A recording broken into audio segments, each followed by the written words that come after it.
on your side. This is WNCT 9 News at 10 on Eastern North Carolina's CW. Outside this evening, temperature readings nice and warm in eastern North Carolina, as you would expect this time of year. Take a look at the numbers on the board. 81 degrees in Greenville, 82 in Rocky Mount, 77 in Kinston, 73 degrees in Kenansville. The heat index is still very much a factor in some of our coastal counties tonight, so another muggy night. We've been tracking some thunderstorms flaring up just to the north and west of the triangle. For us, it's been reasonably quiet so far. The big question, is it going to stay quiet over the next few days? We'll talk about a gradually increasing chance of a few spotty summertime thunderstorms in your Storm Team 9 forecast coming up 9 at 10 on the CW. Starts right now. Now in your news at 10, the State Board of Elections is facing a lawsuit. Why unaffiliated voters are just now doing something about their representation on the board. Plus, why not participating in the sales tax holiday this weekend. Prepare early. Prepare early. And as monkeypox and COVID cases continue to rise, Onslow County health officials reminding parents to get ahead of checkups and vaccines as we inch closer to a new school year. And that is where we begin tonight. Good evening, everyone. I'm Courtney Courtwright. Thanks for joining us on Eastern North Carolina CW. Schools have been dealing with COVID for 2 years now, and this school year, well, it's no different. Tonight, COVID cases in our state hitting a milestone, reaching 3 million cases.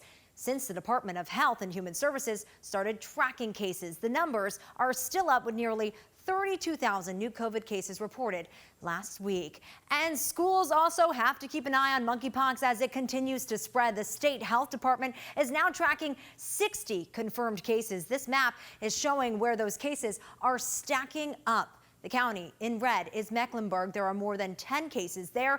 Counties in orange like Wake and Durham have between 4 and 10 cases. Yellow counties, like you can see here, have between 1 and 3, which also includes right here in Pitt County.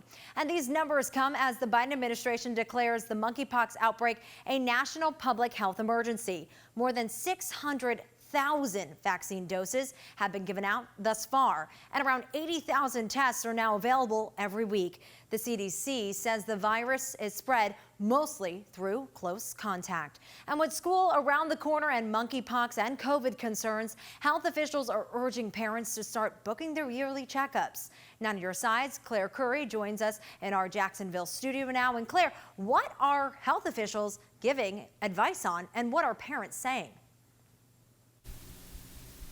Courtney, Dwana Roberts says she does have concerns sending her kids back to school, and health officials are weighing in. My daughter contracted COVID twice at school. She's never not worn a mask.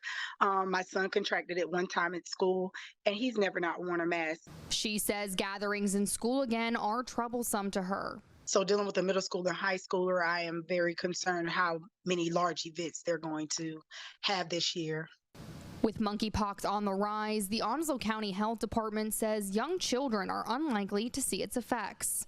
They're not in that risk population. The CDC has very specific guidelines and very specific criteria, but most of all, the vaccine that they might be seeking is only licensed for 18 and up, and they are not in that risk group. They add that parents should be booking appointments for their yearly checkups also. If you make your appointments early, if there's any kind of issues and you learn that your child needs glasses, you have time to get those glasses before. If your child needs to see an audiologist, you'll have time to see that audiologist. As well as getting ahead on any vaccinations, some of which are required by the state.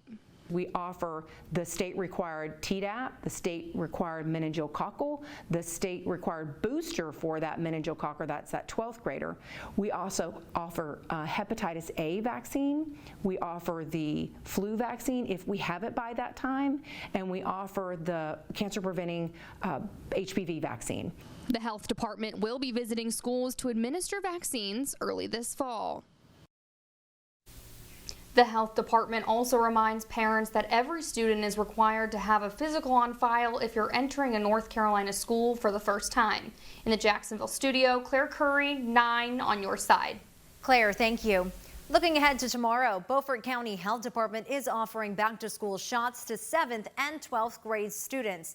They will be given out in drive-through sessions at their annex building. The first session starts at 8:30 in the morning until 11:30. The shots will start back up again at 1 o'clock in the afternoon until 4 in the afternoon. No appointment is needed. Those looking to go are asked to bring their insurance card. If you are not able to make it tomorrow, the department is also offering shots on August 9th and the 12th. Health risks are not the only thing impacting schools ahead of the new year. Many districts are trying to fill vacant positions. Pitt County says they have around 30 openings. In Beaufort County, we're told they have 9. And Lenore County says they have 46 openings at the moment. All three are offering some type of sign-on bonus for teachers ranging from $1,000 to $10,000, depending on the district. A large core of substitute teachers, many of whom are retired teachers who can step in and fill some classroom space if we need that. Technology offers an option. We're going to do everything that we need to do to make sure students get the in-person instruction that they need. If you're interested in teaching, driving a bus, or working in school nutrition, you can find applications on our website, WNCT.com. And shortages are not just happening here in the East. If you are driving in Raleigh, you might notice this billboard that we're showing you right now. It offers up to $10,000 in incentives for teachers to work for the Richmond Public School System in Virginia. In order to keep them here in North Carolina, educators say the state has to treat teachers better to make sure we have qualified educators in the classroom. I don't really believe we have a teacher shortage. I think we have a shortage of college-educated professional men and women who are willing to work as a teacher for the in the conditions they have to teach and in the salary they make. Educators say this billboard is not surprising because many other states are offering money or other perks to recruit teachers. As surrounding states try to recruit those teachers out of our state, they're also pulling away back to school shoppers. This weekend, Virginia and South Carolina are having sales tax holidays, but North Carolina isn't. State Republicans eliminated the holiday back in 2013. Democrats tried this year to revive it, pointing out the state's $6 billion surplus.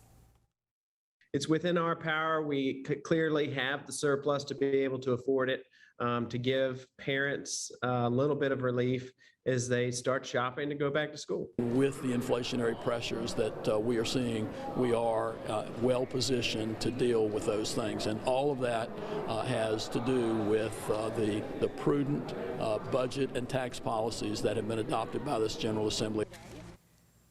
The last time the holiday was in effect, the Department of Revenue says it cost the state about $13 million. And we want to hear from you about this tonight in our Vote Now on 9 poll. We're asking, should the state bring back the tax-free weekend? You still have time to vote. Just go to WNCT.com/vote or go to the 9 on your side free mobile app and find Vote Now on 9 in the menu.